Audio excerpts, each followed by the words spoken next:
அருமையானவர்களே, இந்த நாளிலும் ஆண்டுடைய வார்த்தை நான் இடத்திலே கொண்டு வருகிறேன். 1 யோவான் 4 அதில் 4ஆம் வசனம் இப்படியாக சொல்லுகிறது, பிள்ளைகளே, நீங்கள் தேவனால் உண்டாயிருந்து அவர்களை செய்தீர்கள், ஏனெனில் உலகத்தில் இருக்கிறவனிலும் உங்களில் இருக்கிறவர் பெரியவர். உலகத்தில் இருக்கிறவனிலும் உங்களில் இருக்கிறவர் பெரியவர். ஆமென். நீங்கள் தேவனால் உண்டாயிருந்து அவர்களை செய்தீர்கள். ஆமென். அப்ப இன்னைக்கு நான் சொல்றேன், உலகத்தில் இருப்பவனிலும் உங்களில் இருப்பவர் பெரியவர்.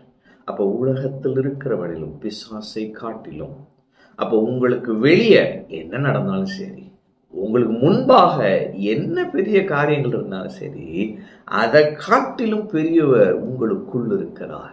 அப்போ உங்க பார்வை பிரச்சனைகளையும் போராட்டங்களையும் சவால்களையும் நோக்காமல் உங்களுக்குள் இருக்கிற அந்த பெரியவரை நோக்கி இருக்கும் பொழுது பெரிய வெற்றிகளை நம்மால் காண முடியும். ஆமென். பெரிய வெற்றிகளை நம்மால் அனுபவிக்க முடியும். அப்ப இங்க என்ன போட்டிருக்கு அப்படின்னா, தேவனால் உண்டாயிருந்து அவர்களை ஜெயித்தீர்கள். அப்ப நீங்க என்ன புரிந்து கொள்ள வேண்டும் என்று சொன்னால், நான் தேவனால் உண்டாயிருக்கிறேன். ஆமென். நான் தேவனால் பிறந்திருக்கிறேன். தேவனால் பிறந்தவன் நான். தேவனுடைய அந்த மகத்துவமான தேவனால் நான் பிறந்திருக்கிறேன். அவருடைய குணங்களை உடையவன் நான். நான் எங்க அப்பா மாதிரி தானே இருப்பேன். அப்ப பரலோக தகப்பனை போலதான் நாம் இருக்கிறோம். இந்த பரலோக தகப்பன் பெரியவர். அப்ப அவர் என்னை அப்படியாகத்தான் வைத்திருக்கிறார்.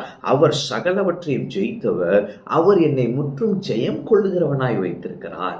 இந்த மனநிலை நமக்கு வேணும். அப்ப இன்னைக்கு நம்ம முதல்ல என்ன தெரிஞ்சுக்கணும்னா, நான் தேவனால் பிறந்திருக்கிறேன். நான் தேவனால் பிறந்திருக்கிறேன். ஆமென். அதனாலே நான் என்ன செய்கிறேன்? ஜெயிக்கிறவனாய் இருக்கிறேன். ஏன்? உலகத்தில் இருக்கிறவனிலும் என்னில் இருக்கிற தேவன் பெரியவர். அப்போ உங்களுக்குள்ளாக இருக்கிற இயேசு பெரியவர். அருமையானவர்களே, இந்த நாளை நான் சொல்லுகிறேன், அவர் பெரியவராய் இருக்கிறபடியால், அந்த பெரிய தேவன் உங்களுக்குள்ளாக இருக்கிறபடியால் இந்த நாளிலே நீங்கள் பெரிய வெற்றிகளை பெறுவீர்கள்.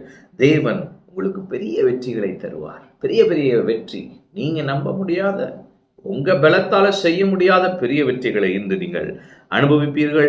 ஆண்டவர் பெரிய தடைகளை உங்களுக்காக தகர்த்தெறிவார். பெரிய தடை உங்களுக்கு முன்னாடி இருக்குல்ல, இது மட்டும் எங்களை விட்டு கிளியர் ஆயிடுச்சுனான்றீங்களா, ஆண்டவர் கிளியர் பண்றார். ஒருவேளை நீங்க வெளிநாட்டுக்கு போக ட்ரை பண்ணி பெரிய தடை இருக்கலாம், ஆண்டவர் கிளியர் பண்றார். ஆமென். பெரிய தடைகள், சிவந்த சமுத்திரம் பெரிய தடை, அதுக்கு நடுவில் பாதை மிஸ்டர்.